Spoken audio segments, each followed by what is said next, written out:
Dor no punho em praticantes de CrossFit.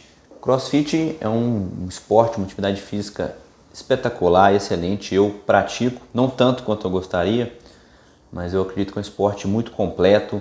Você tem ali, trabalha alongamento, trabalha força, trabalha explosão.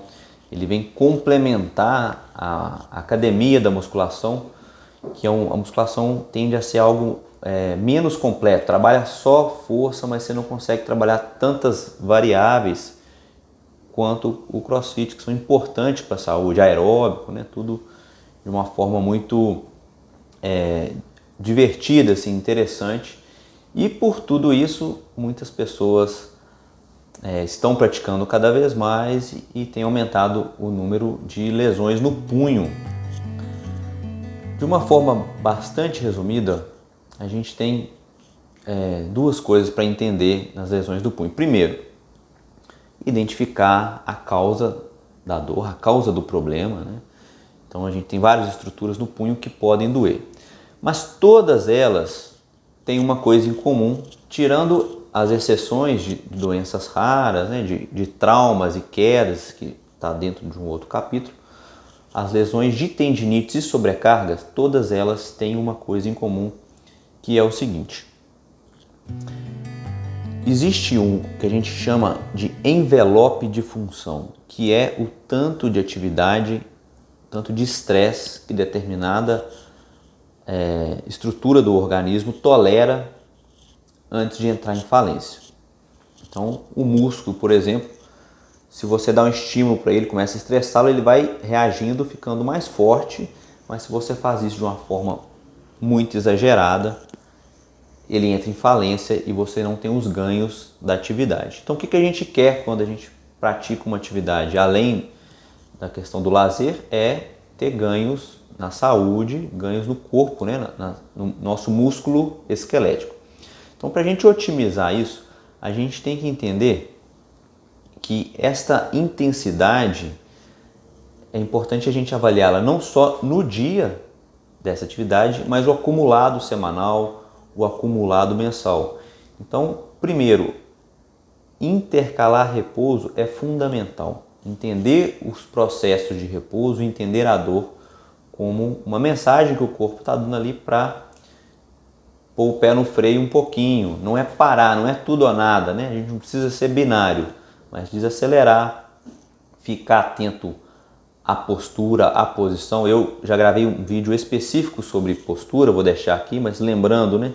Extremos como essa remada alta, que é uma posição que força muito a fibrocartilagem aqui, tem que ser evitados. Não é para qualquer um esse tipo de atividade. Então, voltando para a questão do envelope de função. O que é isso? A estrutura anatômica, o tendão, a articulação, ela vai ser submetida, em toda atividade física, submetida a um estresse, e a partir desse estresse ela vai reagir, vai ficar mais forte. Tá? Isso acontece sempre. Então esse estresse ele tem que estar numa faixa que não pode ser baixo demais, o estímulo não pode ser tão baixo a ponto de não gerar esse incentivo para o corpo de se desenvolver, mas não pode ser alto demais a ponto do corpo não conseguir se restabelecer, a ponto de violar a capacidade de cicatrização que vai levando à inflamação crônica. Então a gente sabe que grandes atletas, né, pessoas que têm alto desempenho, um grande diferencial delas é que elas conseguem manter treinos por períodos longos. Então mais importante do que a intensidade é a constância. Se conseguir associar os dois, temos o cenário ideal. Mas a maior falha que eu vejo no consultório é pessoas que exageram na intensidade, além dos problemas de ergonomia, né, postura, essa coisa. Então, trabalhar o planejamento da atividade é fundamental, né? A gente nunca deve pensar no curto prazo, tomar um analgésico, tomar um anti-inflamatório, isso às vezes vai permitir um retorno mais rápido, mas pode estar mascarando um problema que vai aflorar lá na frente. Vocês podem observar e assistir esse vídeo que o que eu falei para a questão do punho serve para ombro, serve para quadril, coluna, joelho, serve para tudo. Toda articulação tem o seu tempo de recuperação e a atividade física vai levar a microlesões ali. Isso é desejado, são essas microlesões que vão fazer o corpo ficar mais forte, né? O princípio da antifragilidade. O que a gente tem que fazer é só entender esses tempos de lesão. Tá? Então, o tempo de recuperação, se não for respeitado, ele vai ficando cada vez maior. Então, se você volta para a atividade e força antes desse tempo, isso vai acabar te tirando do treinamento de uma forma definitiva, que é o que a gente não quer, né?